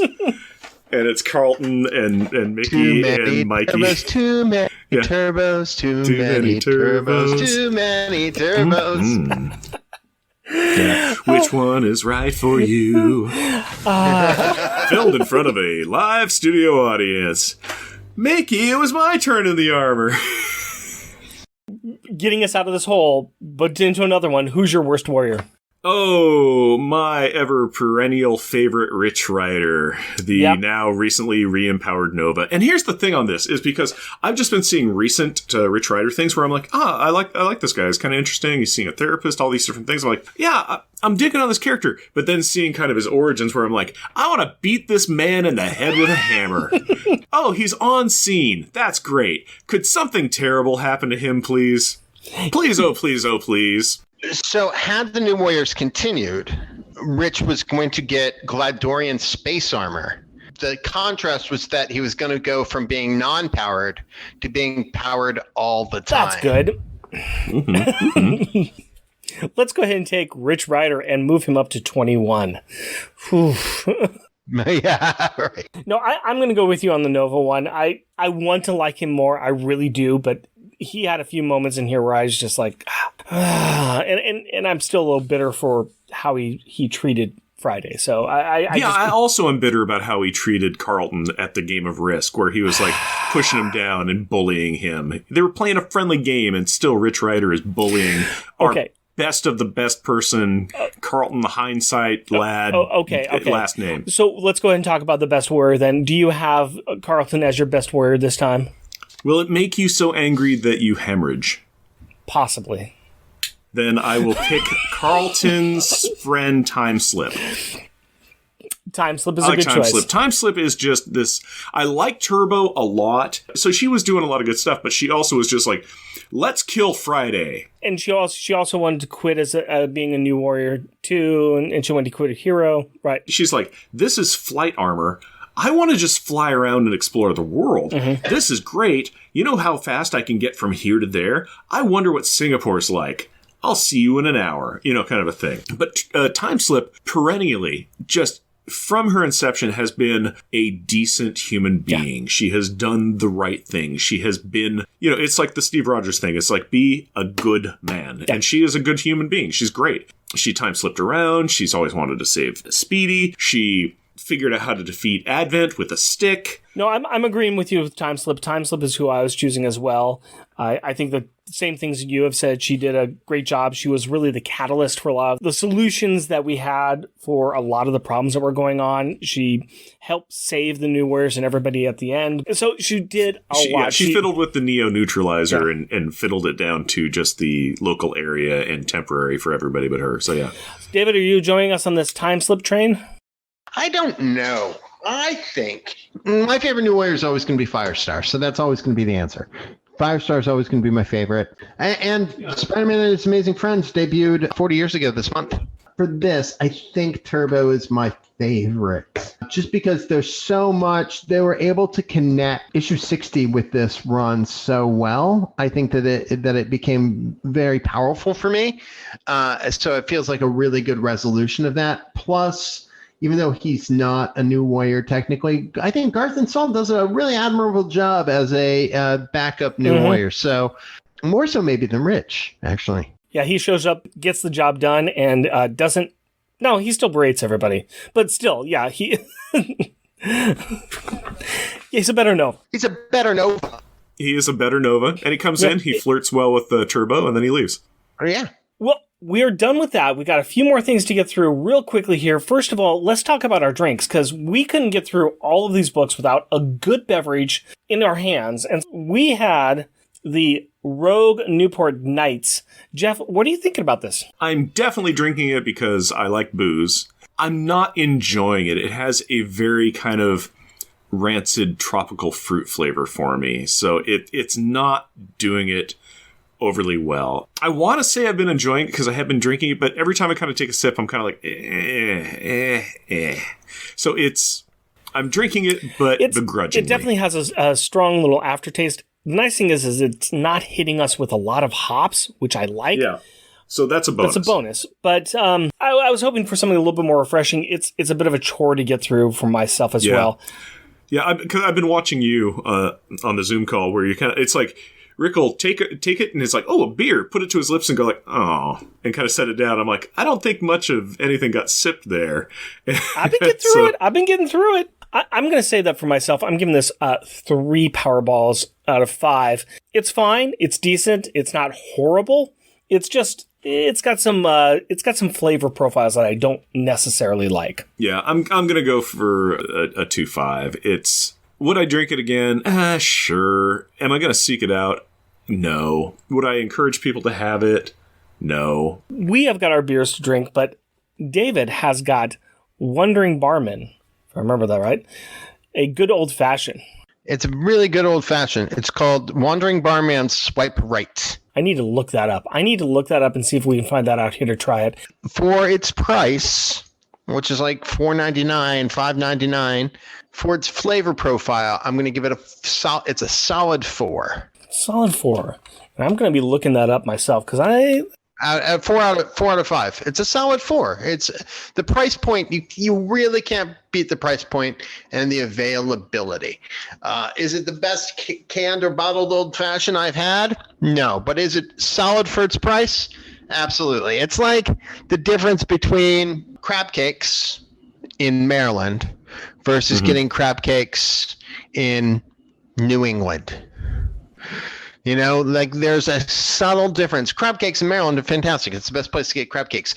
But New England makes good crab cakes. They're better at lobster stuff, but they make good crab cakes, you know? So it's a 4. It's a solid 4. Solid 4. Well, I'm going to go ahead and I'm going to pivot off what you just said there because I'm making a mental note for myself. At the end of October, I am going to go and brave the COVID times and go out to Baltimore's Comic-Con. And I'm planning on being there all 3 days for that. And I was thinking about making sure I do some absolute must-do things in Maryland, and you have just given me one, and that is to have crab cakes in Maryland. So I will make sure I do that. All right, let's go ahead and move on to our shout-out time. We like to recognize those listeners that take the time to write in or leave us a review, and this is for episode 90. Our first New Warriors overview with Corey from the New Warriors Continuum. Al Sedano and the Resurrections and Adam Warlock and Thanos podcast. AJ, Certified Massmister. Charles Gears. Clinton Robinson and his shows Fan Film Fridays and Coffee and Comics. Corey from the New Warriors Continuity Conundrum, who says, I really appreciate these fine gentlemen letting me stink up the place with my nonsensical jabbering for the second time. Craig McNichol, who said, straight up character assassination, really hated what the New Warriors did to Alex. Jeremy Daw, who says, I've been intrigued by this, given I really didn't know until recently that Alex had joined the New Warriors. I liked the title from what I bought, which was issues 26 through 30 something. It has always been a book that I need to read. Looking forward to this. And we would like to say a thank you to Jeremy for leaving us a really nice message on our website. Matthew Fenner. My Comic Book Collection and Sons. Nicholas Brom and his podcast, Captain Freakout Psychedelic Radio. Nori Polier, who says, I love Power Pack. We're right there with you, Nori. We love Power Pack too. And thank you very much for leaving us a review on iTunes. Yeah, we do appreciate that. I get giddy every time I see that we've got a review. I want more. I'm greedy that way. I would love more reviews. They make me pretty happy to see that we're keeping our star popping. It's pretty cool. It's really, really cool. So thank you for doing that, Nori. Nova Prime Page. Sean on the Secret Wars and Beyond podcast. Tim Price, the Podcrasher, and his show, The Outcasters. And a big thank you to Tim for continually leaving us messages for us on our website. Yep, I always get excited when anybody leaves messages on the website. I think I've responded to hopefully each and every one of them. Especially for the past couple of years, I've definitely been responding to everybody that's written something. So thank you. Waffles and his show, Waffles and Mario Talk About Things. Wondering Ambivert. And we would also like to thank our wonderful, wonderful supporters on Patreon, including adorably astonishing and amazing Andrew Burns. Cheerfully cheeky and charming Char Logan. Challenging, cheesy, and chuckling Charles Gears. Destructive and devastatingly delightful Damian Witter. Dynamically dangerous and devious Doug Jones. Exciting, energetic, and entertaining Edward Verocci. Justing, joking, and jovial Jeff Bollier. Just jealous and jeweled Jeremy Daw. Muscly, mighty, and meticulous Matthew Birdsey. Mythical and magnificent monologuing Matthew Laserwitz. Rudely rhyming and running Rustin Fritcher. Steely, salty, and steamy Sailor Bear Zodar. Sad and sickeningly silly Shag Matthews. Strange and stirringly steady Stephen Gray. Tyrannically, terrifyingly, and tame Tim Price. Technically terrific and triumphant Todd Enoch. Weird and wonderfully wacky Wind. I would like to say a big thank you to all of the following people who helped make all 4 of these reviews possible. That includes Thomas and NewWarriors.com, where we stole a bunch of information from, Corey Blake and his website, New Warriors Continuity Conundrum, for a lot of other content that we stole, and you can find him on New Warriors Talk on Twitter, and of course, Delvin the Dark Web Williams at DRay1977 for his help on our second episode that we did, and all of his help on helping us with our questions with New Warriors, and of course, to David Gallaher, who is here right now. Thank you so much for being with us and providing a lot of great insight and your own experience working with creators, talking to people who worked on this book, and your own love for these characters and this book. Yeah, thank you for joining us. We really, really do appreciate it. I'm super excited, and I love my New Warriors figures, and I love talking to New Warriors, and until there's some Power Pack action figures, have me back on the show anytime you want. Yeah, welcome back anytime. Also, I'm so desperate for Power Pack action figures, so much. There is a listener to our show, Stephen Gray, who makes his own custom stuff, and he's made a custom Friday, and he's made custom Alefire and some Snarks and custom Power Pack figures, including Franklin. It's like, oh, those are really, really cool. Before we really let you go, though, where else can people find you out on the internet? And is there anything that you're working on now that you want to tell us about? I cannot tell you about what I'm working on because it's super secret. All right. But I'm writing video games, and I'm writing some comic books, and working on The Only Living Girl. I finished The Shield with Rob Liefeld that came out in June. Maybe we'll talk more about that at some point. Comic books and video games. People can find me on the internet set. I'm usually on Twitter at David Gallaher, DavidGallaher, and I'm usually friendly and approachable. This is very true, because we asked him to come on to our silly little show to do something that's insane about covering multiple issues of one comic book series. But I cannot stress enough to check out his The Only Living Boy. This is a very, very good book, especially if you have kids. I gave this to my daughter, and she burned through it, and she loved it, and I loved it when I finally got it out of her cold hands, but it is a very, very good story. The art is incredible in it as well, and it's got some great characters. You do a very, very good job writing, sir.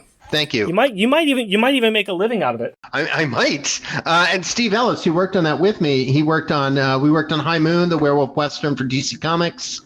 We worked on the Darkstar and the Winter Guard miniseries that we did for Marvel, and Box 13, which we did for Comixology, and currently working on The Only Living Girl. I can't believe, because I forget how many pages Only Living Girl is, Only Living Boy is, but that's over 400 pages of story that I wrote. Chunk. This is a thick book. Yes. It's a thick book. Like I said, I gave it to my daughter, and she burned through it, and then she just kept on going to, are you finished with it yet? Daddy's got to work during the day, okay, kid? So... Well, I'm so glad. It's been so much fun to work on. So I'm super excited about that. And then, I wish I could talk more about the super secret stuff I'm working on, but I can't do that. All you need to tell us is that you have more content coming out that we should look forward to. Well, I have a video game that I wrote for Tom Clancy called Ghost Recon Breakpoint, which came out a couple years ago, but I did 2 years and wrote that game for 2 years in Ghost Recon's Wildlands. So if you're a video gamer and you really like Tom Clancy stuff, or like 80s retro G.I. Joe stuff meets Lost, it's a game for you. So I worked on that game for 2 years, and Terminator's in it, and Tomb Raider, and a lot of little fun guest appearances by characters. Nice.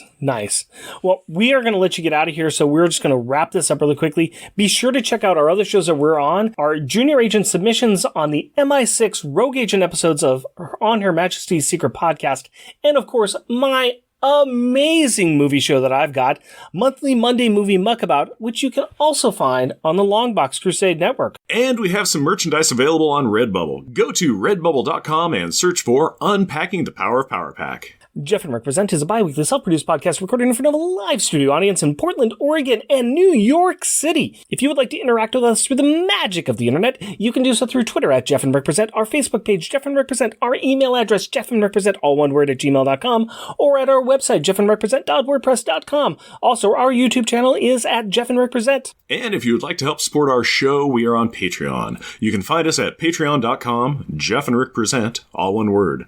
We are also a proud supporter of the Hero Initiative, and we will be donating 10% of our Patreon donations to this great cause.